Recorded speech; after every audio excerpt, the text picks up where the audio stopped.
Good morning. Hey, Kiara. How are you guys? Hold on. Good morning. Thank you. Thank you. So I'm super excited about this panel coming up. By the way, my name is Selena Hill. I'm the Deputy Digital Editor here at Black Enterprise. And thank you so much for joining us this morning at our annual Black Enterprise Entrepreneurs Summit. Before we get to the panel, I just want to say, anybody in the house already invested in cannabis? Raise your hand, raise your hand, raise your hand. And any of us looking to figure out and get invested in cannabis? Okay, great. So this is the right place.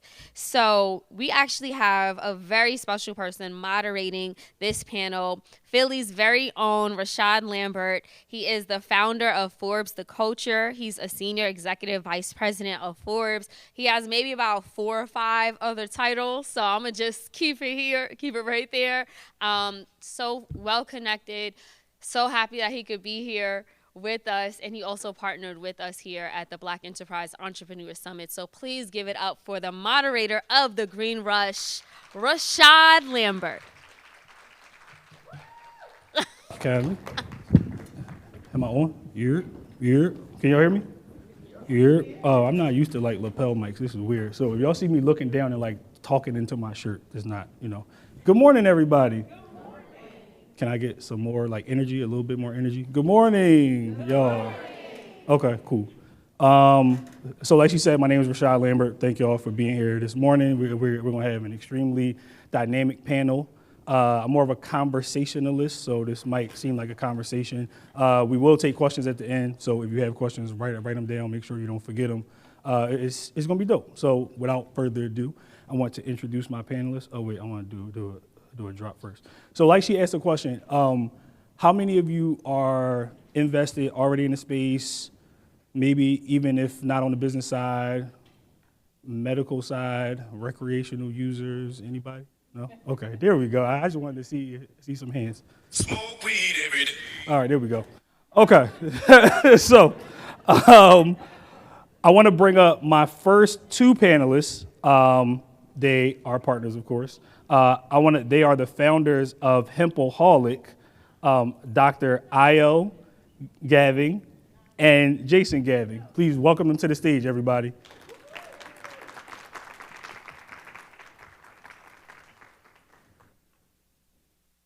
I'm gonna give them a chance to get here. And then can we keep the clap? Can we keep it going? Wow. Welcome to the stage, everybody. Sorry, it's a long road, y'all. It's a long walk. It's a long road. It's a long walk. And we have marijuana pioneer and the founder of the National Holistic Healing Center, who has some former roots here in the city as well, Dr. Chanda. Please welcome Dr. Chanda to the stage. And if you could keep it going till she get here, come on. Thank you.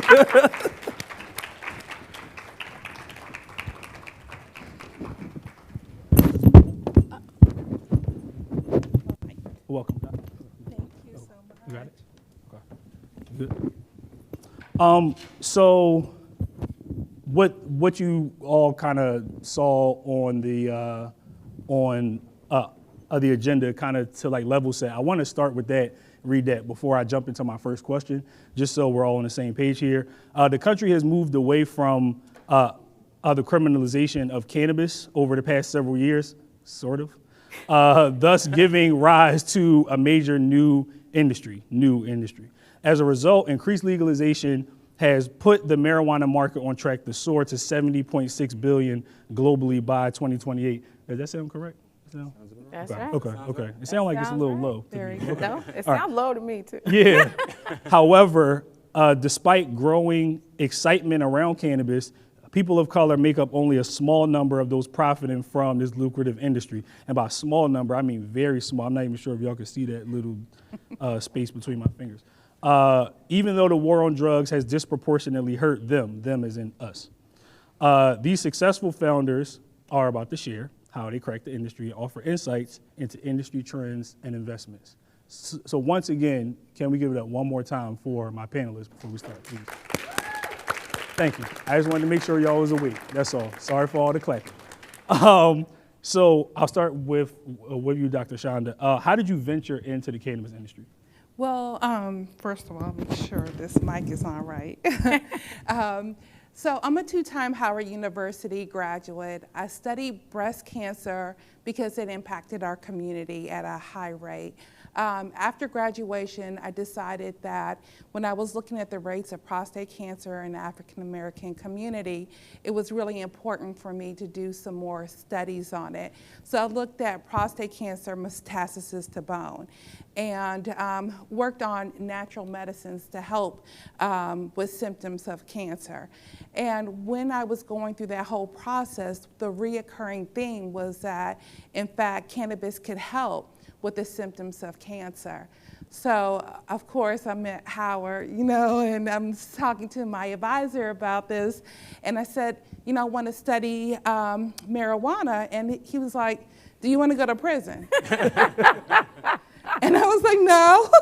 And he was like, okay, then, we'll stay on our path and find other ways to help. When was this? I'm sorry. Oh, so you want me to tell you my age? No. The reason why I asked that question is because I'm trying to level set as to where we were in the timeline. Yes. He didn't say which time you were at Howard, so they have to guess. Well, it kind of tells it. So I was there during the 90s. Okay. And it was, 88 is when crack cocaine hit our communities. Yeah. And it was, I was right there in the heart of DC, one of the major murder capitals. Howard was right there in the middle of it too. And so that kind of gives you the stage of where we were at the time. And then marijuana was everywhere. Okay. And our community, though, started to rise against it because of the war on drugs. Our cousins, our husbands, our family members were being incarcerated by incredible numbers. Our families were going from 2-house income to one single parent, the black woman who was carrying it for everything. So, if you think about that stage, and then I knock on my advisor's door and I said, can we study marijuana? He was like, absolutely not. And so I went back and just went ahead and started to focus more on the next level in my career, but always knowing in the back of my head, I wanted to come back to this when I could. Okay. Jason and Dr. Ayo? Same question. What was your venture into the cannabis industry?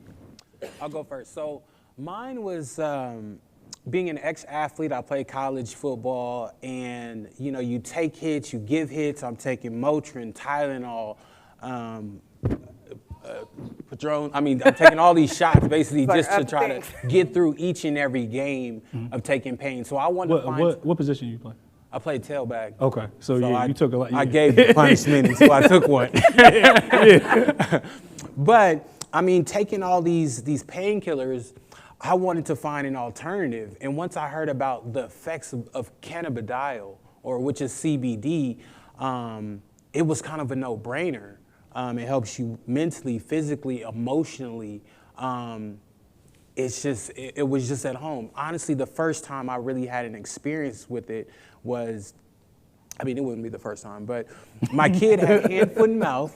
Well, THC. CBD. CBD. But the first time I really had an experience with it was, I'll say this, our kid had hand, foot, and mouth, and he had a tooth coming. He's like 1 year old, and you see your kid and he's in pain, and he had a temperature and he wasn't eating, and you give him the, what they prescribe at the, the traditional drugs, and it wasn't working. So we gave him CBD, or cannabidiol.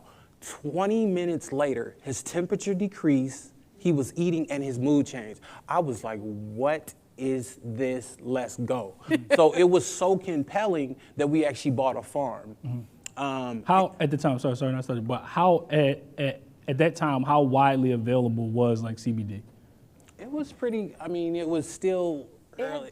The farm bill had recently been passed, so states were still trying to figure it out. Okay. Yeah. But to piggyback off his story, I'm a psychiatrist, child, adolescent, and adult psychiatrist. So at that time, I was prescribing all sorts of drugs, mostly to older, but of course the young children were on antipsychotics, antidepressants, all these things. And really I wanted to focus on the therapeutic, but the parents would be like, you gotta give them something. This whole culture of I go to the doctor and I gotta walk away with a medicine or something in my hands, that culture was just really rampant. And so I started looking at non-traditional medications, mostly for my younger population, and found CBD, of course, which was approved at the time for seizures. But people are like, I'm not giving weed to my child. And I'm like, but you're going to give them all these other because they're already things. participating in like the psychiatric drug in the children. Exactly. And don't get me wrong, for who they're for, yes, the chronic, severe mentally ill, right? But for these young children, the middle of the road kind of therapy isn't necessarily kind of working. So I came to him. He was a real estate investor at the time. And I'm like, I got a real estate idea for you. And he's like, this does not sound like a real estate idea. And so at the meantime, her friends, some of her med school friends, they were having a meeting and they were saying how amazing the industry was. And, it was very lucrative and fulfilling. I'll kind of let you. Yeah, so they were kind of similar to Dr. Chanda. Some of my med school friends were coming together. We get together like every 6 weeks. We try. And so they're like, no, we've got to get in this industry somehow. There's pioneers in there. How can we, the doctors and medical community, take this back? Because we had seen the community taken over by people who had no investment, no knowledge, and we just wanted to kind of do what we could to help our people. And honestly, learning about this and then actually using it. So for myself, I was in a really horrible accident. Like if anybody you've seen maybe TMZ or something like that, it was a guy in a Lamborghini in Miami. The car looked like this. And so like my face, I think I broke maybe 30 bones in my face. Something went through my ankle. This was literally 2 months ago and I'm sitting here today because of our product. Like the surgery was amazing, but the time it took me to recover is incredible. Like I'm still getting pain in my ankle, obviously from something going through it. We have a topical that just works fast. I'll use that before I even use the Motrin. I rub it on and it works. So just trying to educate and show people that this product is amazing and it's not to get you high because it's not psychoactive, but yet it has such healing properties. And I am honestly a testament. Like literally I have 20, 30 broken bones. I have titanium in my face. This is 2 months ago. This stuff is amazing. That is one hell of a commercial. I'm so. He's You gotta see the car. Wait till you see the car. Where can I get it from? We'll go backstage. But that kind of leads me into my next question. Well, one of my next questions, which is when you talk about the health benefits. We all remember, or some of y'all remember. I don't know. Some of y'all kind of young, but the reefer madness era, right? When they were trying to convince people that marijuana makes you crazy and cannabis makes you crazy and you can't do that. But now when you talk about the health benefits to people, what are some of the ways that you're able, besides a story like that, what are some of the ways that you're able to sort of ease people into that transition from the traditional drugs? I won't name anybody because I don't know if that's one of y'all sponsors, but some of those companies that with the pills to something that's more natural like this. Dr. Chanda. Yeah, so, it was interesting when I started out, there was less than 10 states that were legalized. So jumping in Washington, D.C., and pivoting over into the cannabis space, it was really taboo at the time. I got a lot of pushback from my community, the churches. It was really very hard to get even an anchor at that point. And what we saw is that when patients came in, they weren't what was reflective of what we see in this room. Our community goes somewhere else, to get medicine. And so what we saw is that, yes, it was the majority companies. And it's really hard because in America today, there's less than 4% of African Americans in ownership in the cannabis industry. And then if you put a black woman on top of it, they call me the unicorn. You can look it up and it's just incredible. There's very few of us that are out there. And so when we started, I really focused on patient education. So as the director of STEM education at Howard University, I had over $10 million in NIH and SF grants, and I educated over 2,500 MDs, PhDs, and advanced undergraduates. So for education, that was no-brainers. When the patients came in, I educated them on the product, and what we did is that we were able to get aggregate data over the course of, now it's 10 years, but to show patients that it really works. And it's not enough when you get that information, because, you know, who's taking advantage of those healthcare benefits? And you have to meet your community where you are. So that's when you go back and today I partner with Southern University to be the first African-American HBCU to have a cannabis license. That's dope. That's dope. Educating future Black leaders in the cannabis space, and it's important for us to be representative because it was our community that was devastated. Definitely. So, you know, education, not just for the patient, but for our community, and really sounding the alarm that, you know, I know that we have a lot of perceptions that it's still we're being incarcerated for it still, but if that's a tactic to keep you out of the industry. And so until you decide that this is what you want and are convicted to do it, you won't be able to benefit from $1 billion industry.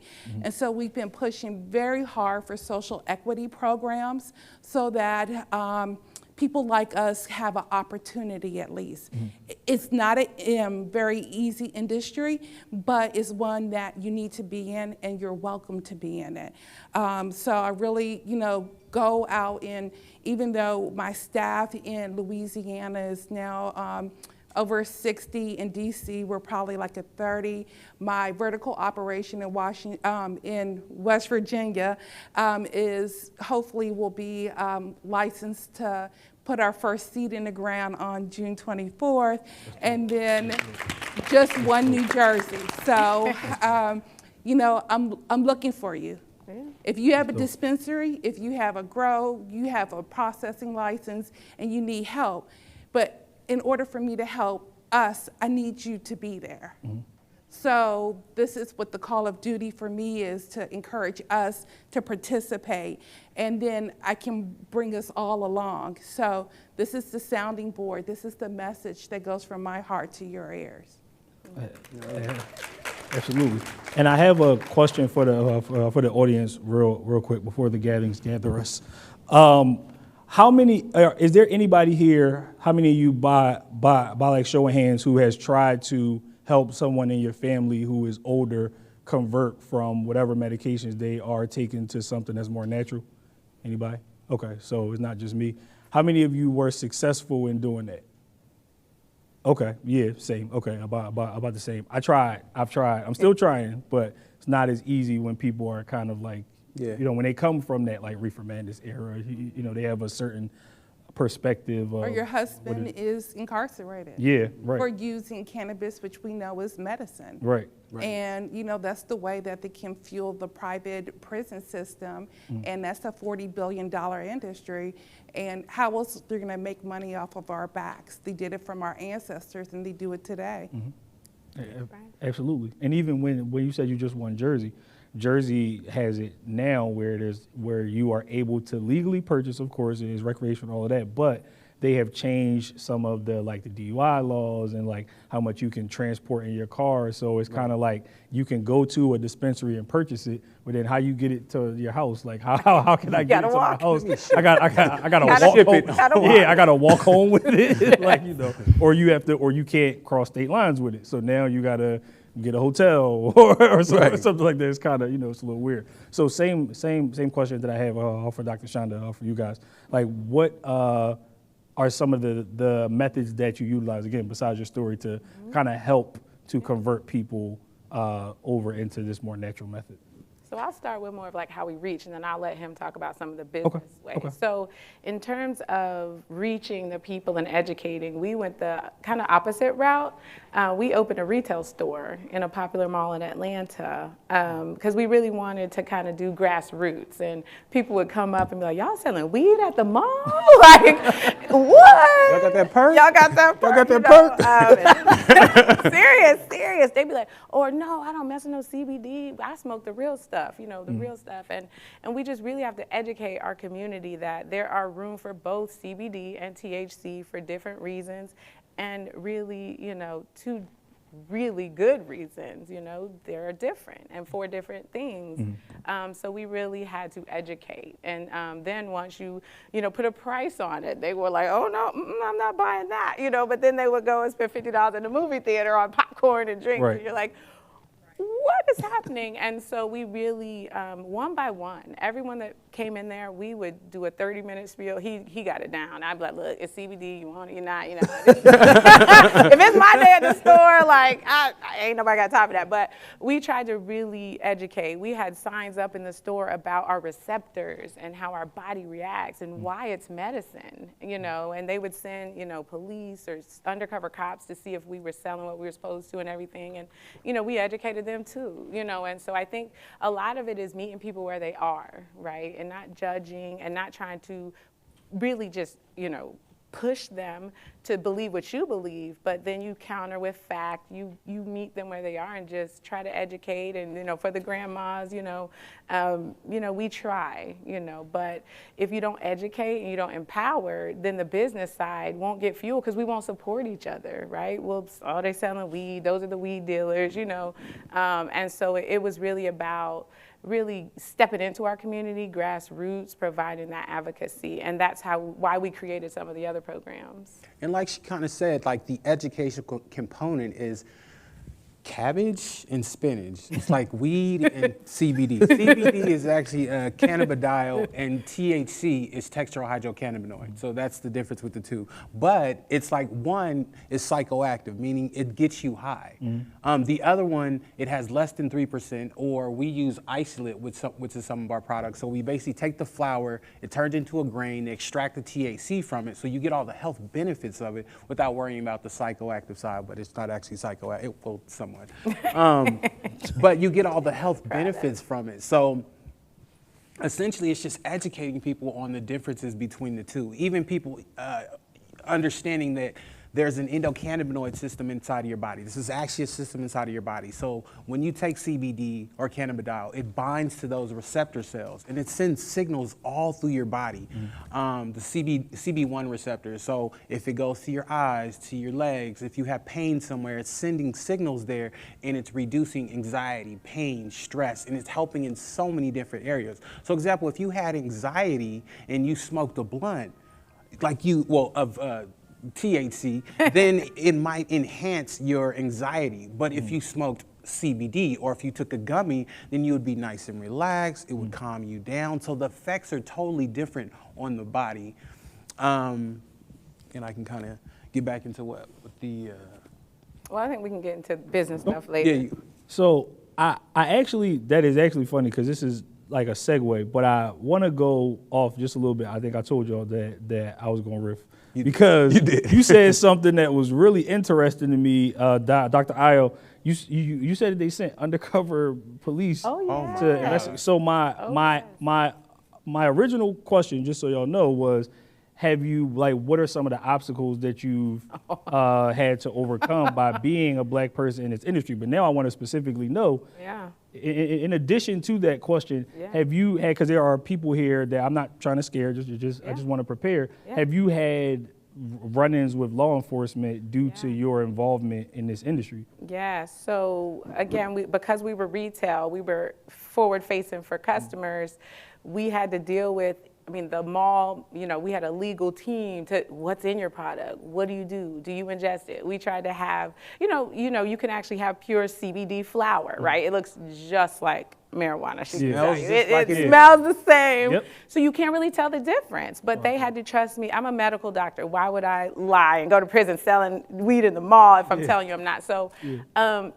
it doesn't matter who you are in this business. If you are a certain way, you look a certain way, it doesn't matter. And so we've had many legal issues. We restricted having flower products in the store, certain edible products in the store because of those challenges. They would send the police, and depending on who was there that day. And so definitely run-ins with the law. Banking, we can get into more of that later. We've had closed bank accounts at banks we've served at since 1998.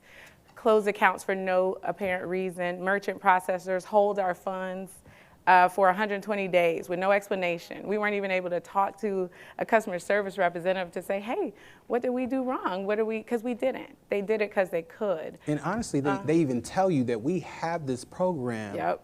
And then you're involved in this banking program, and then they hold your money and things like that. And that's, especially for an up-and-coming business owner, that can, I mean, you could lose your business. I mean, when one of the companies or one of the merchant accounts, we were like, where's all of our money going? They were holding our money in a holding account. Like, why are you holding our without money? telling us? Right. Like we looking at the account like, where's the we were money like, where's the, missing? and we have to be vigilant about our ins and outs of our money. Where's the money going? Who's touching it? It took, I'm embarrassed to say, it took us a while to figure out they were holding 100% of our purchases.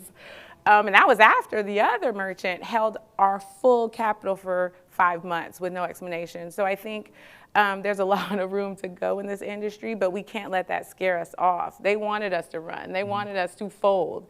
But little did they know we used our personal funds. Okay, you won't let us get startup capital. You won't give us a banking loan. We're going to use our money. We're not going anywhere. And we have programs to educate people on the hemp-friendly banks, hemp-friendly merchant processors. We're going to help uplift you all that want to get in the industry. We will take you step by step. We've got ebooks. We got to get this in the community so this doesn't happen to you all, right? No one's telling us that. No one told us that. We had no clue. We'd have to use our personal capital at any point because they would hold our reserves. And honestly, that's our passion. Our passion is because we are locked out, and the problem is we don't know how to get in the industry. We don't know how to get funding, and they don't want you to know how to get in the industry. So what we did, like I said, we have a course that we have available. We have ebooks. We can hold your hand. We have programs to get you it's called a business in a box. So we can give you your own business. We have a white labeling, wholesaling program. So basically, we want to help you get in the industry and just kind of grow. There's so many, and being in the industry doesn't mean you have to have gummies or flour. You could be doing like packaging, labeling, so we want to educate our people on how and what other parameters that they can use to just be involved in the industry, because there's other ways of making money. We need podcasters. We need people communicating and educating the culture. So not just being directly in, but you can be adjacent to it and still be able to make, really good money. Yeah. Absolutely. So in the cannabis industry, there's two sectors. There, the CBD, and when I say CBD, I must say cannabinoid sector that was opened in 2018. I came in when there was less than 10 states still open, so we were subjugated to raids. When we started in the legalized program, any of you that plan to get a medical license of any sort, you're subjugated to a complete background check. Most states will not allow you to actually have any type of ownership if you have any priors. So if you have any cannabis possessions, you have to go and get them expunged before you enter the industry. If you work in the industry, most states have banned you for any type of cannabis possession. So I go state to state changing those laws because that's another, they're barriers to our success. When I, in the states I've entered, I had to voluntarily subjugate myself to federal prosecution if ever they decide to revoke my license. So that's a real, it's a reality of what we face. Banking issues, I wish it was my POS system that was revoked. Literally, we have to. No, but we have to pay taxes. So every dollar that is generated in the cannabis industry, 70% or 70 cents on that dollar is taxes. And so CBD doesn't get subjugated the same way.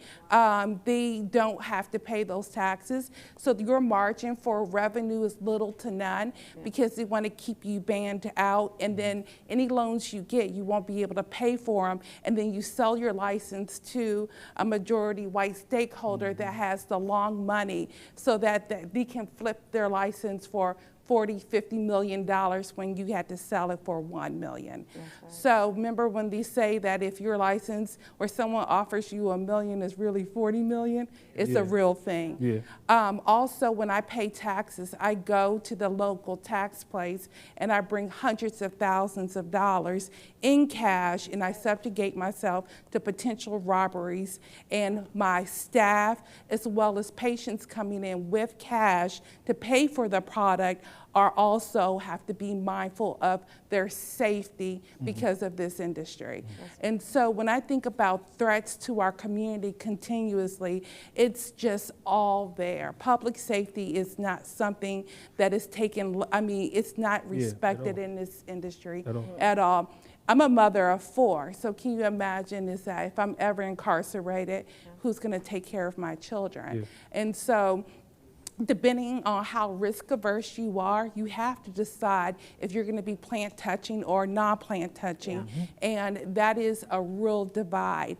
And so, you know, but the revenue that is generated from cannabis versus the hemp industry is night and day. Yeah, Definitely it is. Yeah. So I'm so glad. It's like y'all read my questions. We're So psychic. what you just touched on is something that I wanted to highlight. You mentioned the like controlling stake. Both of you mentioned the like controlling stake, right? It's like entering an industry where you don't have as much market share, where a very small group of people, just like in America, a small group of people control the entire market share, right? But all those people look alike, right? And Right. they all have that one thing in common. White ownership controls a whopping, I always wanted to say something like whopping, a whopping 81% 81 is what? of the space, right? That's whopping. It's whopping. But how can black people that are in the cannabis space like collaborate? Do you see ways that we can collaborate with each other? I think, going to the conferences and just networking. I mean, the good thing about this industry is that it's not necessarily a crabs in the barrel mentality. So, when we go to conferences and you grab other owners' information, we're willing to share and to grow because we can actually help each other. Yeah. We might have a product that the other person, so we can share. And I think because we do own a farm, we own a farm in Oregon, we grow hemp ourselves, that opens up a world of possibility. Black farmers, where you at? Stand up, hemp farmers. That is another complicated thing, and I know you as associated with the university and everything, but we don't have protections for our farm. We've gotten robbed at our farm. We had to have our farmers arm up themselves. There was security. There was a fire, so the fire burned up 100 acres, and it came literally less than like a mile from our property. It burned up 100 acres, so we were over there praying.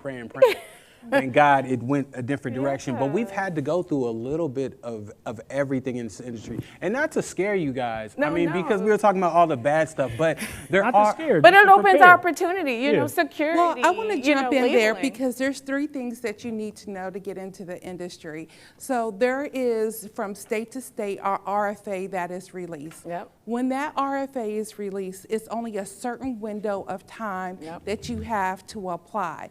Now, to apply to a RFA, it's very extensive. People pay up to $250,000 to get your application prepared. More in PA. Yeah, it's really a real thing. And so that's the first thing. You have to get your application prepared and be ready at that one time that the program's open in the States. Yeah. The second thing that you have to do is have your real estate. Yeah. So if those that know my story will know that I had to choose to pay my mortgage or pay for the rent at my location. Yeah. I lost my house, but I'm a multimillionaire. That's right. Go. So it's a risk. That's right. But real estate, you have to have the real estate. Yep. And just having the real estate is not enough. You have to find a landlord or you have to purchase it. You have to have zoning and stay away from the schools, churches, anything that can flag you for the regulations state to state. The third thing you need to do is have capital. The capital now, you can have proof of funds. So what we did starting out is that we had a whole bunch of friends that said, here's our copy of our 401ks, and we showed that we could liquidate it, and we had enough to start our business. Yep. So that's how you could do it. You need a team. Not any individual in here can do it on their own. Right. There's no way you can do it. You have to have a team of people that are willing to work together on 3 segments and then pull all your money together. Now, the application fee, at least $25,000 to $50,000. That's, you know, depending state to state. Yeah. So you still have to pay more money into it. But there's something now that's called social equity programs that we're pushing all over the nation. Those social equity programs will allow you to get entry, like for example, New York. And they're saying that you don't have to come up with those price for the funding. You can just apply, and then they're finding ways to get capital for you otherwise. So be mindful of what state, but those social equity programs, most states are putting a number of social equity programs and applicants together. So now only white America and their capital can enter by funding you. And in Connecticut right now, the social equity applications are still open. It's $1,000 per person to apply, but if you are selected, people will come and fund you for your operations because you can no longer get those licenses. That's what's happening in New Jersey. That's what we're pushing constantly.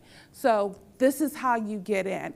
I mean, it's nice to really focus on, you know, community and possibility, but these are the hardcore truths you need to know in order to participate in this program. Now, the difference is the two. She's talking about marijuana or tetrahydrocannabinol. CBD is a little different. We don't have as many restrictions, the cost to get in. I mean, it's definitely going to cost to have a farm. It's definitely going to cost to process it. But what we didn't know when we first started, we thought we needed to have a farm. You don't have to have a farm. You just need to have a partner. So we are that partner for our community. Like, just like, let's say one of the main stores, Walmart, Target, whatever. You see a Target brand bleach, and then you see maybe a Clorox. You can white label from our program or from our company, so we can help you get your own business up and going. So you can have your own label on, you can have your own brand, you can have your own site, you can have your own business. That's what we do for our community. Because honestly, if you want to do some CBD gummies, it might cost $80,000 just to create your own blend, because you have to create a certain amount. Like, it's unless you're doing this in your basement, but you have to be able to create a certain amount, or but there are different ways, and I appreciate. No, but there are people who, if you come together, like Dr. Chanda is saying, you can maybe get your own manufacturing plant for these things. You can, you know, once they pass, hopefully, well, with some tuning, there's bills that are coming that will change the testing. You won't have to be a DEA certified lab to test the products. The products have to have a certain amount of THC or CBD in them, and so you know, once bills are passed. So there are other ways, and you have to stay involved and stay educated. You know, listen. You know, when folks are telling you, or you know, stay up on the laws, because you know, there's just so many ways to be in this industry, right? Like, we are on one side, she's on one side, but we're not, you know, crabs in a barrel. Well, we're CBD too. No, I know you have CBD. I'm just saying there's enough room for everyone. You could be a compliant website designer. You could be label and packaging designer. That was actually my next question was for people who don't want to actually touch flower, who don't want to, don't like.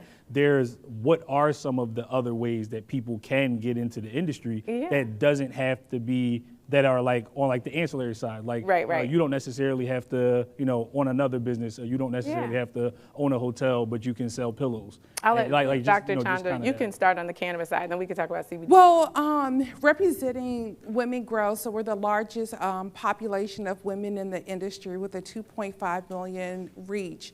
What we do is tell you to start where you are. So if you're in accounting, pivot over to accounting in the cannabis industry and understand what it looks like to work with the 280E.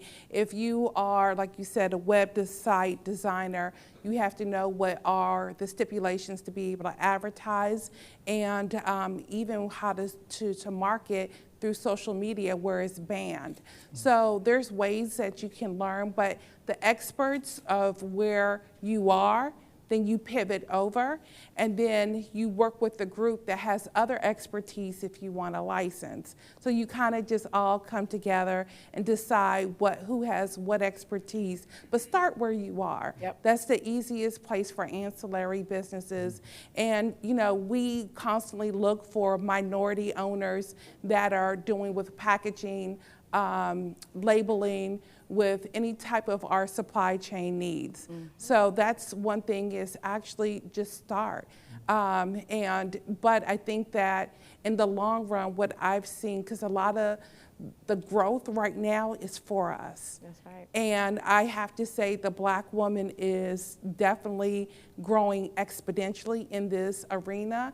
And if you have to go to Iowa to get a license, I would say pack your bags and go. That's right. Yeah, we Oklahoma went to too. Oregon. Oklahoma is a big She's market now, too. exactly correct. You can't be afraid to ask for big money right now. They're giving big money. So dream big. If you want to manufacture the product, do that. If you want to grow and touch and you know how to farm or know some good farmers, please have good farmers, reputable, legal farmers. Been there, do that. Like she said, first decide if you want to be touching product or more ancillary in the background. There's a huge supply chain, and that's what we're trying to, on both sides too, right? She has cannabis and CBD. We just do CBD, but there's along the spectrum of each side a full supply chain. So, you don't have to necessarily just be the Walmart of CBD where you have products and sell. You can be, the people that stock Walmart wholesale, or you could be people that supply the labels, like she said. So there's so many ways. So you want to get what you're passionate about, right? I'm a psychiatrist. I wanted to touch the people. I wanted to educate about the effects. So that's me. He was real estate. The farm made sense and is tax friendly. That's what they don't tell you. Owning a farm, there are so many tax implications and things to help you with that. So it's not just a decision about where the money is. That's great, but you have to be passionate in this area because, as you see, you're going to hit a lot of challenges. So get the money. Don't be scared to ask for the money right now, and then follow your passion or your education or your community. Who do you know?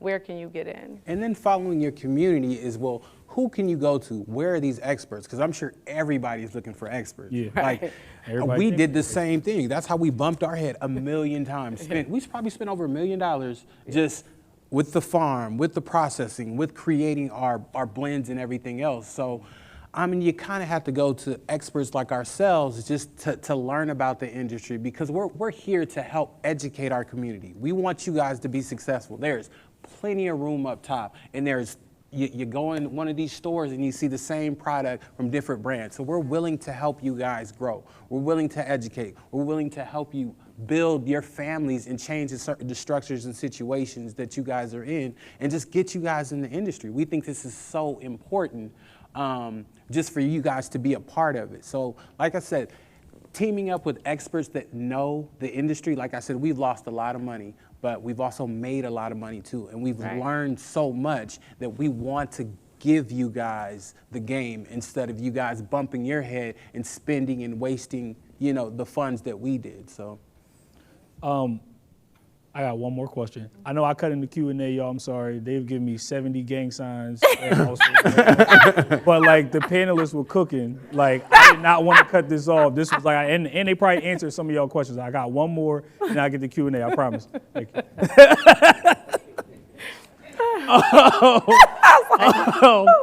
This panel, the title of the panel is The Green Rush, and we know we talked about like New Jersey, and we talked about now, of course, there's New York, and I mentioned Oklahoma and Tulsa, places that even they have lower barriers to entry. What does that phrase like this green rush that we are in mean for you all as Black people in this industry? I'll jump in there. So the green rush means it's an opportunity to enter into the cannabis space. So if you think about the industry, this is a new industry, never has been done before. So if you think about exponential growth in that plateau phase of business, we're right at the beginning. Now, some states are more evolved than others, but it is the rush to get, really seated and being able to put yourself in a position to then be able to drive growth of your own business. Mm-hmm. So when I think about, talking to us, a lot of people say, well, is it too late? I want to enter, but I feel like all these big companies are already out there, everyone's doing it. Let me just tell you something. When AOL was number one, mm-hmm. Google was 17. Mm-hmm. Yeah. Get in position. That's right. Get yourself ready because this, industry's just starting. And just as we know, what drives growth? Innovation. Right. And so this is where you have to come in and differentiate yourself from everyone else. Mm-hmm. And like I said, the opportunities are now opening for our community. You just have to get in, period, and then from there you turn on your magic and then you just go ahead and go exponentially up with that curve. And that curve in certain states has started to plateau, but then it's an opportunity to also work with funding agencies to acquire, because we want to support each other at the end of the day. And so we know that there's one company out there that is Black owned and led by us. Our community will support that. Right. We just got to be in position. Yeah. Yeah, so one thing that struck me, and she kind of mentioned it earlier, is the turnover of the dollar between our cultures. That really hit me. Mm-hmm. I don't know how many of you were at the session yesterday. So one thing I think the green rush for us has to start with the Black rush. We have to rush to support each other, to partner with each other, because if we don't, we will be shut out. If we don't educate, embrace, uplift, not tear each other down. It has to start there. Then we can not only start making green, selling the green, but if not, the system is set up for us to fail, mm-hmm. especially if you are, a regular person. And when I say regular, I don't mean you as a person, your style, your personality, your intelligence, but you are, not the 1%. It is not built for us to scale and grow. So we might have to look at acquisitions, having partners, and that was another thing they talked about. Like, we're like, this is mine. And when we started that way, and we've had some bad partnerships. Bad, but that's okay. It made us stronger. We grew, we might not be where we were. And so you just have to do your research, but like she said, it's not too late, but we have to start with each other and uplift, educate, and empower each other, and then we get in there. And if we need to pivot and support each other and figure out something new, then we should do that together. I'm extremely thankful for what you guys have shared so far, and I'm open up to Q&A. I don't know where the mic is. I think, is that the mic? That one? Does anybody have any questions? Okay, can you take it to this mic over here? I'm gonna get to you in a second. But the mic's right, over there, right there. I'll get to you in 1 second. I just want to say this one thing. I'm extremely thankful for what you guys have shared so far, and one of the main things that sort of struck me is that I'm glad that through all of the trials and tribulations that you've had to go through, these are two successful Black businesses up here, and that you didn't let the scarcity that you came into keep you from an abundance mindset, because you wouldn't be here if you didn't have that. So I think that's dope. Yeah. Okay, we got questions. Is that mic on? Is the mic on? Is that mic? Can I get this mic? Hello? There. Okay. Thank you. You can hear me? Yes. All right. Hi, my name is Camille. Thank you for everything that you shared, the hard truths of the industry. I'm a cancer survivor. I'm a retired military veteran, and I'm trying to get into the cannabis industry. It saved my life. It helped me to get through chemo. Yeah. And The problem for me is the team. As Black folks, let's be real, no one wants to join on your team unless they actually see it in movement. That's right. And making money. So do you have any encouragement for someone like me that is very, I'm just trying to bring it full circle, bring it all together. I would say for me, I just tapped into my inner circle. I know that as we have grown, a lot of my business partners had to drop off because it just became so big. But what I did initially is that, of course, I had my husband with me. He is my silent partner. But also I had my best friends to lend their voices to me and support me in my endeavors. After that, I was profitable, and it took me about 2 years. And then I started to flip serious revenue and capture 67% of our market. That's when the money started to come in, and that's when I started to hire people to work on my team. And if they brought value to me, they were able to get an equity share. Okay, thank you. How you guys doing? Thank you for sharing your experiences. My name is Crystal. I've been in the cannabis space here in Philly for about 3 years now. Pivoted into this space from having a prison van service. So I represent more of the advocacy side, the grassroots side. I recently launched a campaign which is called Free My Weed Man.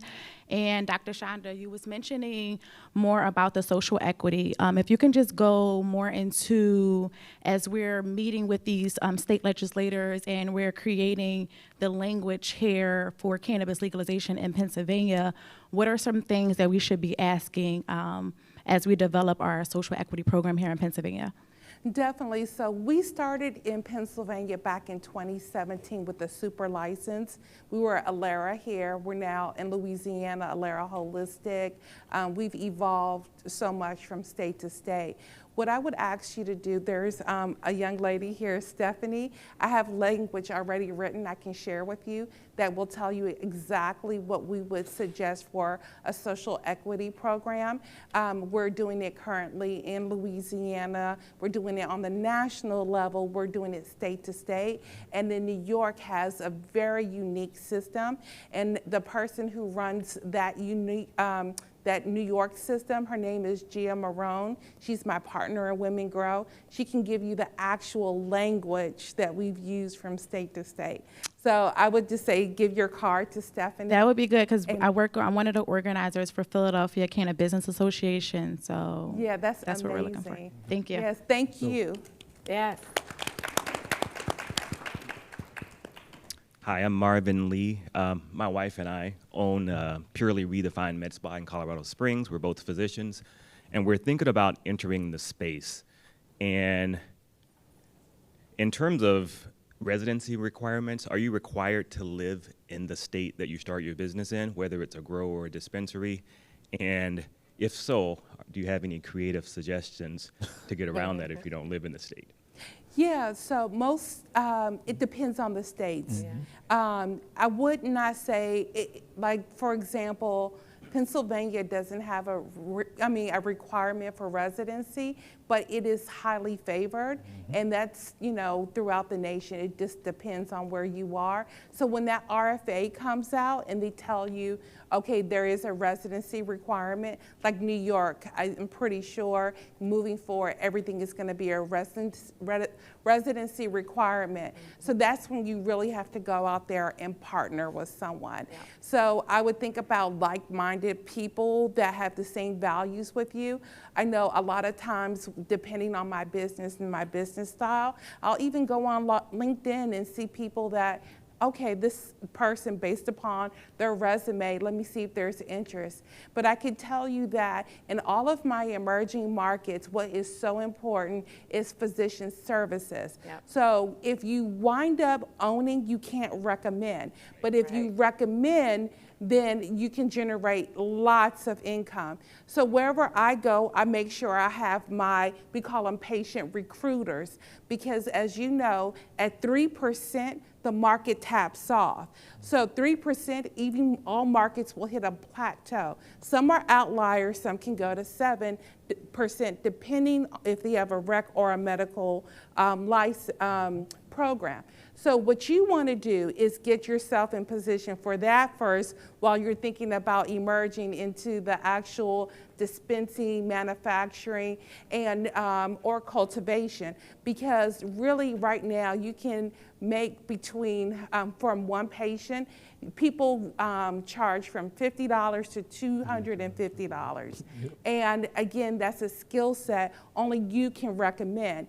But a lot of my patient recruiters are making so much money, they're just taking and extending their licenses through reciprocity and just, doing massive recommendations, because a lot of physicians are still working with universities, hospitals that cannot allow their physicians to recommend, so they're willing to then go ahead. Those that are out there are making a killing. Yeah, I was going to say that too, because a lot of people contact me like, where should I get, because I only do CBD, where can I get my THC products from? Who, so once you put your name out there as even being in this space, some people will just come to you too. So that can bring revenue that comes to you passively. And you might want to be closer to if you're going to be on the growing side, you might want to be a little closer to your farmers, because sometimes the apple looks green, and if you take a closer look, it might be, they might be pitching off some of your product, or they may not be growing it correctly, or they might be using it. And so it's just keeping a close eye on, who your business partners were. That's right. So I'm sorry, T, I hate to do this to you. I know it's only two questions left, but we are out of time. We are like out of time. But however, hopefully my gracious panelists will be able to take questions in the hallway. Yeah, sure, for Thank sure. you. Great. We'll stay around. Can we please give it up for our panelists? They killed this. I took y'all question time because they was killing it so much. I just really didn't want to stop them. Thank you. Thank you. Okay. Oh, yes.